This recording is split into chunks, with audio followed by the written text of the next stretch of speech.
Donc, pourquoi est-ce que ces clubs-là n'arrivent pas à s'imposer au niveau africain selon vous, Nafongo? Je pense que quand on quitte le niveau national et qu'on dit niveau africain, il y a des clubs beaucoup plus, je dis bien organisés, beaucoup plus grands en termes d'histoire et en termes d'organisation. Ok, Et quand moi j'ai envie de prendre ça sous l'angle que, en fait, nous ici, nous n'avons pas des clubs bien organisés, ok, d'abord financièrement, pour pouvoir retenir les garçons, les bons joueurs. Quand vous prenez des pays comme la Tanzanie, le Maroc, l'Égypte, on a des clubs quand même qui sont un peu bien organisés, qui permettent aux joueurs de pouvoir construire une certaine carrière. Mais dans notre football, c'est un peu difficile. Lorsque quelqu'un il a un petit talent, soit il part au Maghreb, tout à soit il fait. part en Europe. Donc, notre championnat est comme une sorte On va comme dire, des centres de formation, tout à quoi. fait. Donc, on forme les Un jeunes, les réservoir où talents, les autres clubs viennent puiser pour puiser aller les talents. s'alimenter. Donc, je pense que c'est pour vraiment s'imposer en campagne africaine, il faut qu'on ait des clubs beaucoup plus consistants en termes d'organisation, en termes de philosophie de jeu, en termes d'histoire. Lorsque tout cela sera réuni, je pense que ça pourrait aller. Mais si on conçoit notre football comme ça, où on doit sortir, aller au Maghreb et en Europe, je pense que ça va être un peu difficile. Ok, Puis, donc, ok, il faut une véritable politique, même je vais dire nationale, pour nous permettre de bâtir des clubs. ok, ok. Des clubs comme un peu ce qu'on voit au Maroc, en Tanzanie, des clubs vraiment bien organisés. Où, Ok, où quand même, si le joueur est là, il est sûr qu'il peut au moins construire sa carrière là-dedans. tout à fait. Mais lorsque ça sera toujours comme ça, comme je l'ai dit, ça va être très difficile. Donc moi, je pense très Ok, sincèrement il nous faut des clubs. d'accord. Et ça, c'est toute une politique. D'accord. Donc, au club donc, de revoir et surtout le côté financier qui est souvent un problème dans notre championnat.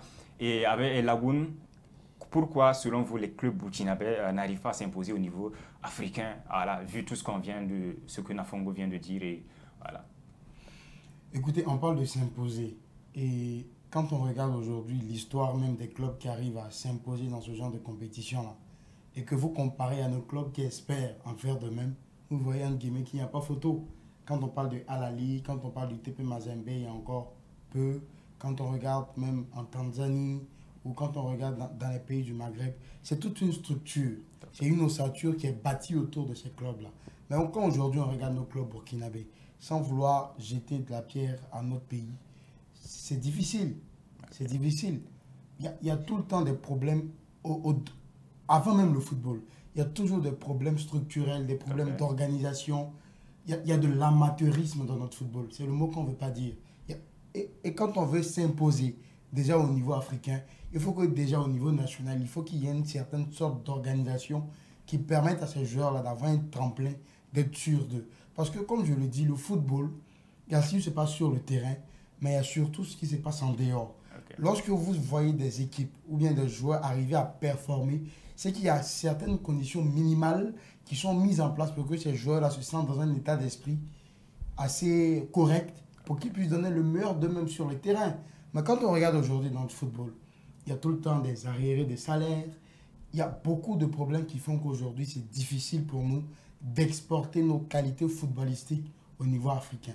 Donc pour moi, je pense que c'est toute une politique qui doit être mise en place pour réfléchir, pour que ceux au moins qui vont représenter, parce que c'est pas l'AS Douane qui va jouer seulement, c'est pas l'EFO qui va jouer, c'est le Burkina, Tout c'est à fait. C'est l'étendard tout un du pays. football, c'est tout un pays qui est représenté. Donc je pense qu'on peut faire exception au niveau de ces clubs qui vont nous représenter là. Mettre des moyens en place pour qu'ils puissent être dans les bonnes dispositions pour nous représenter valablement. C'est ce que je pense. Après, ce n'est pas la qualité qui manque. Je donne un exemple très simple. Quand on regarde même au niveau national, au niveau des sélections nationales, ça a pris du temps. Mais aujourd'hui, le Burkina est en train de s'imposer comme une sélection majeure en Afrique. Tout à fait. Voilà, c'est pour dire en réalité que ce n'est pas la qualité qui manque.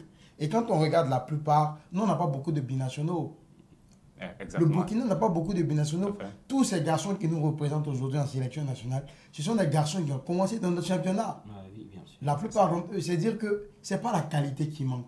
Donc pour moi, le problème, c'est surtout extra-footballistique. C'est les dispositions qu'on met en place pour accompagner ces joueurs-là. Donc pour moi, exception doit être faite pour les clubs qui nous représentent Parce que quand l'AS Douanes, peut-être, je le souhaite, remportera la Ligue des Champions africaine. Mais avant tout, c'est le Burkina. Le Burkina Faso, c'est un club burkinabé. Bien sûr. Donc pour moi, c'est ce qui doit être fait. Il faut faire exception pour ces clubs-là, les accompagner vraiment pour qu'ils puissent nous représenter valablement.